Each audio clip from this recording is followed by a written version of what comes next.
You're listening to the One Foot at a Time podcast presented by Drill Right Chemical. We're live at the HDD Rodeo with this week's special guest, John Langford, Huxted Trenchless. Hey guys, thanks for tuning in with us today. We're here at the HDD Rodeo in Louisville, Kentucky at the Utility Expo. You'll see these guys in the background here. They're competing against each other to win this HDD Rodeo.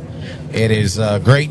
They had it years ago. It went away. They brought it back recently, and it's just a great turnout. These guys have a lot of fun with it, and it's really a big turnout. So we have special guests with us today, Mr. John Langford. He is the Director of Operations for Huxted, and we've done a lot of work with these guys. Awesome company, awesome leadership, and John, we want to learn a little bit about you today. Where you came from, where you're at today, where you're going in the future. How did you get into HDD? Well, it's actually a funny story. I was in the Army, and I was dating a girl from Tarkenton Prairie, right outside of Cleveland, Texas. I took some leave, come down and seen her. We were sitting at a Joe's Crab Shack, and a lady asked us to move down at the bar. We moved down because they had a bigger group. A few minutes later, she asked me to move down one more time, and I was like, "What?" Never been to Humble, Texas before in my life, and all of a sudden I hear John Langford. Yeah, and I'm like, nobody. I've never been here. Nobody knows me here. Right. I turn around and look, and I recognized him immediately. It was my cousin that.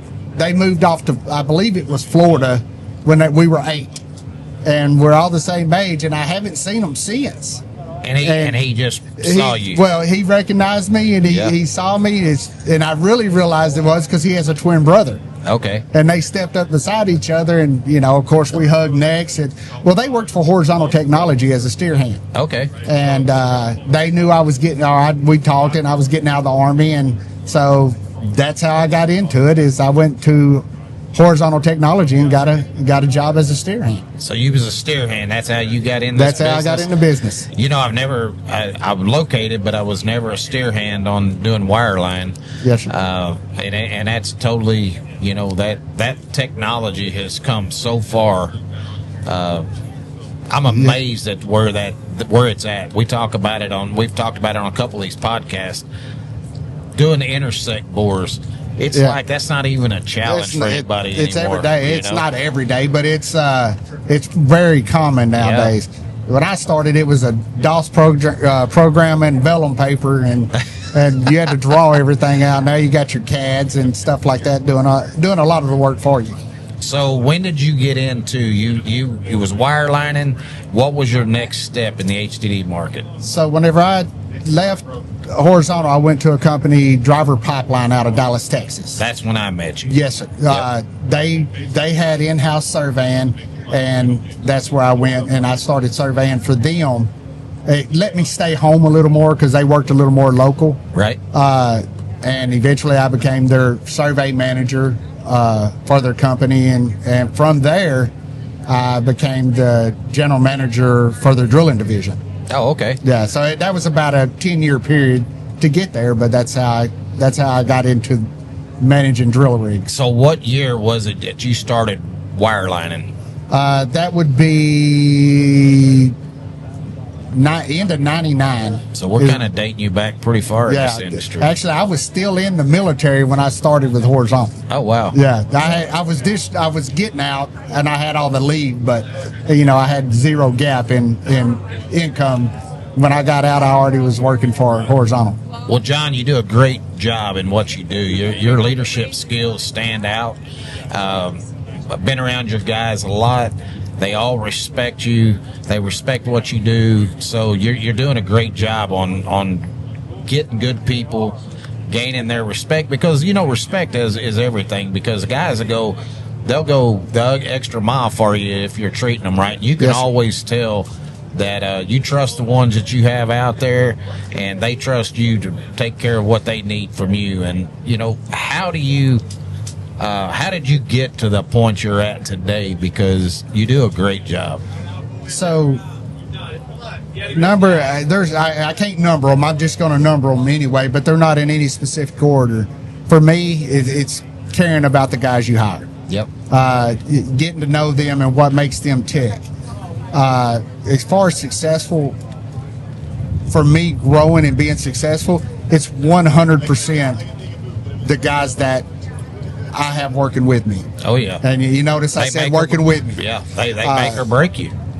Some people have a fear of hiring somebody that is the best of the best at their job and fear of losing their job. Right. I'm the totally opposite. If I hire somebody like an Oscar, a Benny, who to me is they set the industry standard as far as I'm concerned. Oh, yeah. I may be biased, but they set the standard for me, and they make me look like a genius on day-to-day basis. Because we brought them in. Yeah. Another thing with it is you got to let them do their job. You got to trust them to make decisions, not micromanage. Don't mean you never overrule. It's just you got to let them do their jobs. Nobody knows what they're doing out there more than them because they are there. Oh, yeah. And they see it. Tell me more about that. So, about them being there and letting them make their decisions. Because you guys do a lot of big work and do a lot of stuff that not everybody's doing out there, and you guys have trouble. I mean, every project has its its challenges, and you guys seem to rise to the occasion and just make it happen. So, we're really good about communicating. We don't hide an issue. We don't hide it from the customer. We're very open and honest, and we don't rely on one person to make that decision. I'm not going to throw my superintendent on an island to making a decision by himself. We're all involved, all the way up to our vice president. Oh, yeah. He's involved in those decisions too. And usually I may not like what we're fixing to do, but as a group, that's the decision we went with, and we all support that decision. Yep. And how to fix it. It's great. Whatever you guys are doing is working. You've got great guys. You mentioned Benny and Oscar. Those guys are just phenomenal to work with out there in the field. Do they ever make a bad decision? I'm sure they do, but they figure it out. They fix it, move forward, and they're not scared to do anything. I mean, these guys are taking on contracts and doing jobs that I'm like, how they even think up how to do that? Yeah, it's just like we were just talking about it a while ago that it don't stop with them. I mean, it's like we were talking about a while ago with the D-beating issue on a project. Our driller, who is now a superintendent for us, right? He's the one that told us about how to fix this. Yeah, and it's been a great plan. It's working, and so a bad situation is turning out to where it's going to be all right. Well, John, you know as well as I do, that is how this industry has been built. It's one problem, how to fix it, how to improve what you're doing. I mean, from locating to the mud to the what rig to use or what size rig to use or, what time of reamer, it could be, it goes on and on and on. And everything just keeps improving. And just like your guy came up with this, how to fix the problem that you guys had. That is how this industry is built, and I love those kind of stories. Yeah, we and Oscar and Benny and myself is all a big part of that. We thrive on a culture within the company, and we look at that when we're hiring somebody on. And it's not all about your qualifications. It's not all about what you don't know. It's will you fit with the team? Yeah. Are you willing to share in everything? I mean, we had JRX. I mean, that was a total team effort from, you've done a podcast with Greg Horn. Yeah. He's amazing. Y'all did a project here called JRX. It was a crossing that we was fortunate to be a part of with you guys. Tell us a little bit about JRX, what that was, and you guys met the challenge on that, made it happen. Tell us a little bit about that. Yes, sir. JRX was it was a job we did in Virginia under the James River crossing to install a water line, if I remember correctly, with Garney Construction. It was 5,700 foot of 42-inch HDPE. Actually a world record drill. Yep. That job was a team effort with Garney, with Huxted, with Drill Right, with Slim Drill. I mean, you can go on and on of the people that contributed to the job. The beautiful thing about that job is it looked flawless. It did. Once we started. It did. And that just says so much about the superintendents we have on site for Huxted, because it wasn't flawless. Well, you know what impressed me about you guys in this whole that job right there, because you know in my career that was the best opportunity and the best project we've ever been a part of, and I thank you for that. But the way you guys did it on the front end, you brought everybody together. We all flew up. We met. I mean, anybody that was going to be a part of that project, it went over from start to finish, how it was going to happen, what was going to be expected of everybody, and you guys just killed it, you know? Yes, sir. So, it's very important to have the people involved in a project of the magnitude that was. It's very important to have everybody understanding their role. Yes. And what their role entails and what they're responsible for up front. Because otherwise you've got delays during the project trying to figure out who's going to do what and how we're going to do it. So, yes, I agree with what you're saying. That was amazing job by Garney pulling that together and getting everybody in. Man, I can't say enough about... My only regret is that I wasn't there on pool day. Yeah. I couldn't be there. Unfortunately, my mom was sick in the hospital, so I had to miss. But hey, I was where I should be. Yeah. I was where I was supposed to be. That's but right. It was that was just one of those things I would have loved to have been there. Well, you know, I was just talking with Aaron on the last podcast, and we were talking about pipe pull day. I said, what does pipe pull day? So I'm going to ask you that same question. You've been in this industry for years. Yes, sir. Tell us how it feels on pipe pull day like that. For me, it's because we do some complicated drills. So a lot of times it's a knot in your stomach all day long. Oh yeah. The biggest thing I can tell you, Oscar and Benny will say, "Don't come to the job site, John."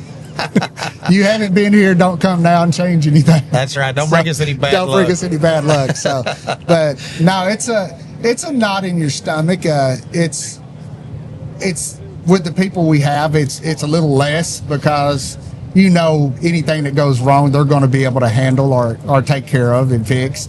So I love pipe pull day. It is. It's great. Pipe pull day. I mean, that's what everybody works up for in this industry. I don't care if you're the driller, if you're the guy, fusing the pipe, if you're the guy, whatever your part was in that job, that day is where you either make it or break it. So if you didn't fuse that pipe right and it pulls apart, man, you're toast. And one of my favorite things, or one of my favorite times to tell somebody about pipe pull is it's not the job that went great.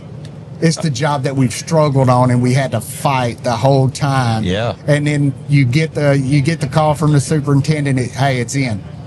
And then I can make that call on up to, my upper level management or the owners and stuff like that. That's the good ones. It's, that's the good conversations because everybody fought so hard to make a job go. Oh yeah, nothing like I'll see guys they'll get within a couple of 100 feet of having a job and they're over here getting stuff ready to leave. I'm like, don't jinx yourself, because anything can still happen. Absolutely, and I love it. John, has there been any project or any certain situation that you've been in that you feel like you'd like to share? Maybe something, something that failed that you guys were able to make happen, something that, you've learned from, or something you feel that just made you better by having it happen.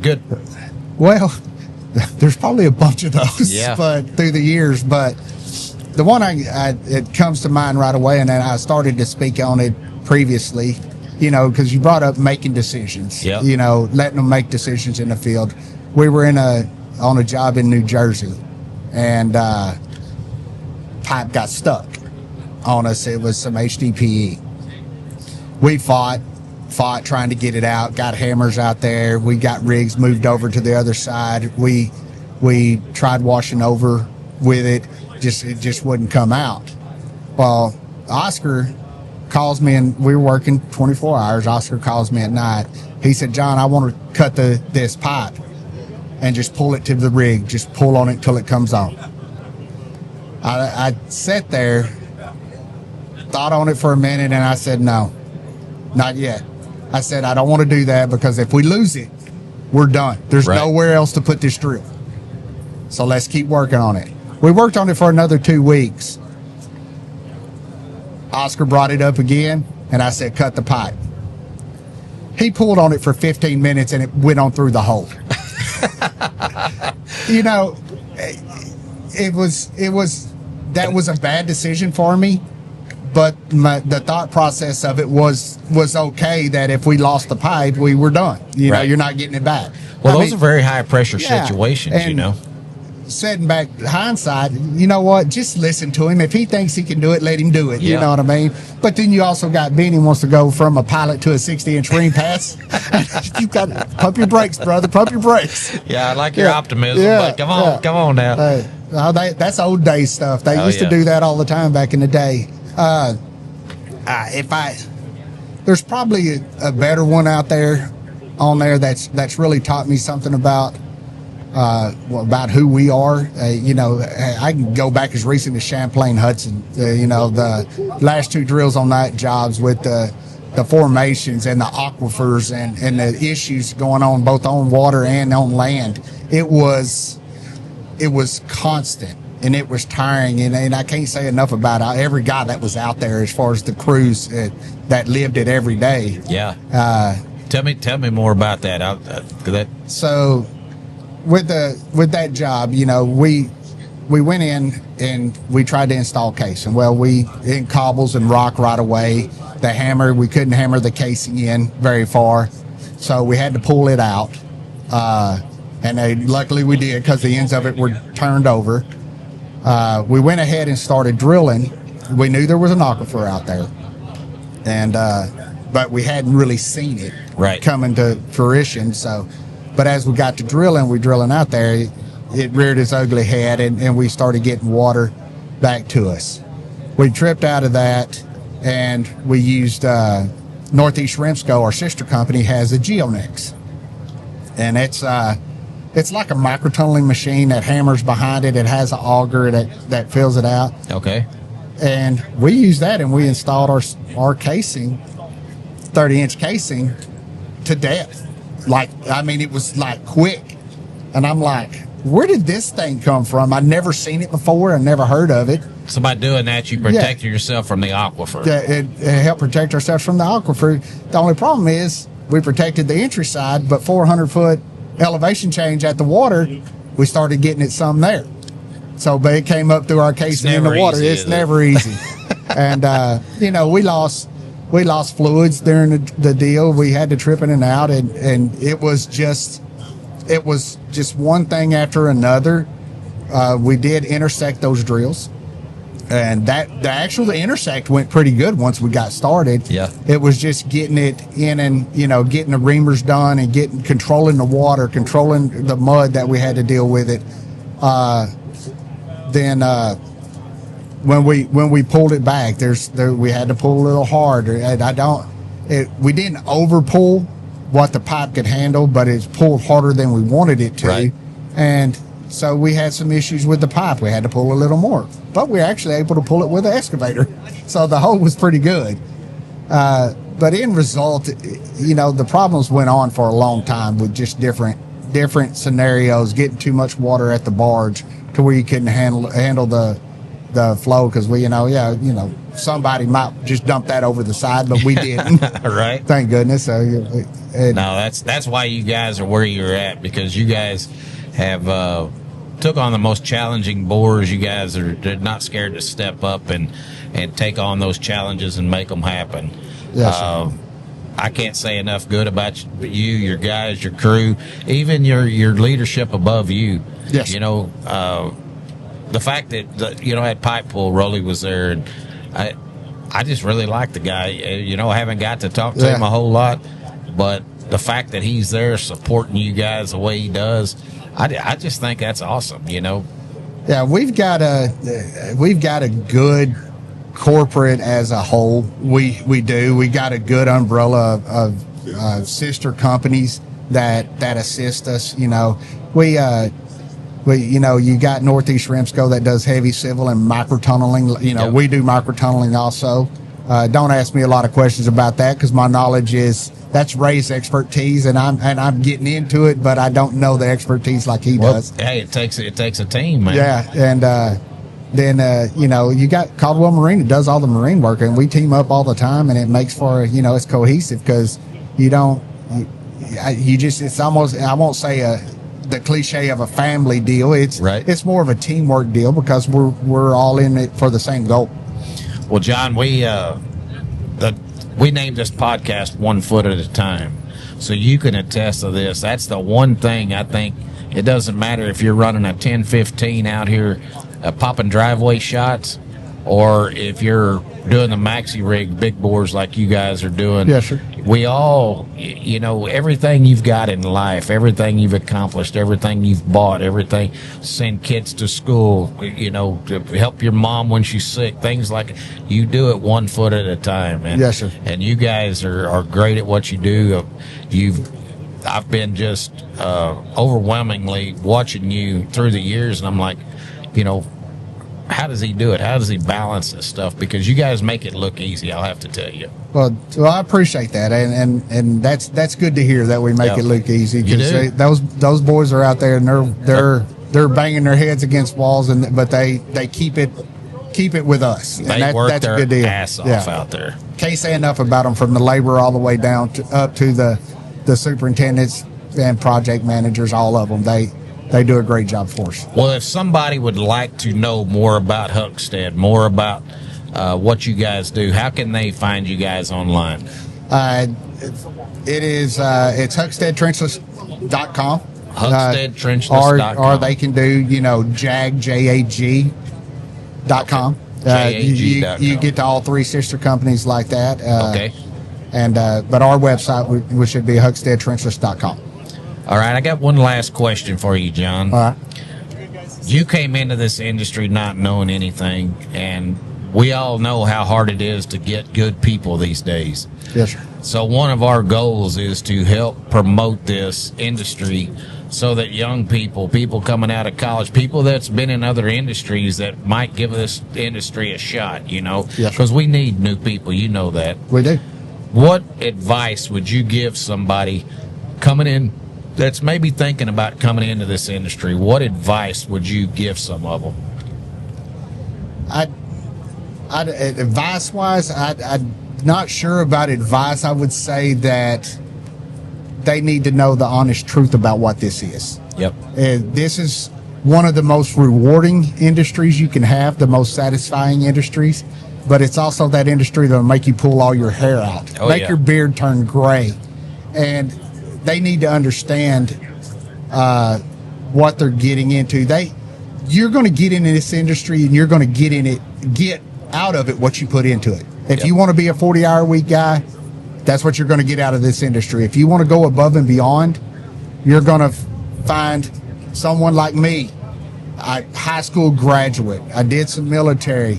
I went from a steer hand to where I'm a director of operations on a what I consider a pretty big HDD company and microtunneling company. Oh, yeah. So y'all are one of the elites, man. Yeah, I didn't get that with an education. I got that with an education of working it day in and day out and putting in the hours. So a young guy wanting to get in this industry and want to be successful, put in the time. Put in the time. Put in the time. Yep. Be willing to do the extra. Don't come into this job and 6 months later, I need a pay raise. I'm working 7 hours more a week. Right. Yeah, you're not going to make it. No. You're not going to make it.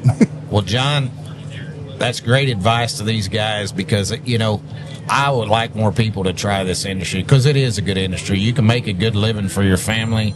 You've got to put in the extra mile, though. You have to be able to, if you think it's going to be easy, it's not going to be easy. But these guys are willing to teach you, and if you're a young guy looking to come into this, I highly recommend it. Yeah. You want to? It is. It's very rewarding, and I can speak more HDD than microtunneling. Once you do it, you love it or you hate it, and if you love it, you'll never get away from it. Oh no, you can't get away from it. You're a lifer. Yeah. So that's how rewarding to me it is. Well, John, I appreciate you tuning in with us today, taking a chance, because I know, this is not in everybody's comfort zone. Yeah. And I appreciate you sitting down with us today, sharing your stories, and look forward to doing it with you again in the future. Yes, sir. And anything we can do to help you guys, we're a phone call away. Yes, sir. Appreciate it. Thank you, sir. Yep. I appreciate y'all for inviting me. Yep. Yes. We'll see y'all on the road somewhere.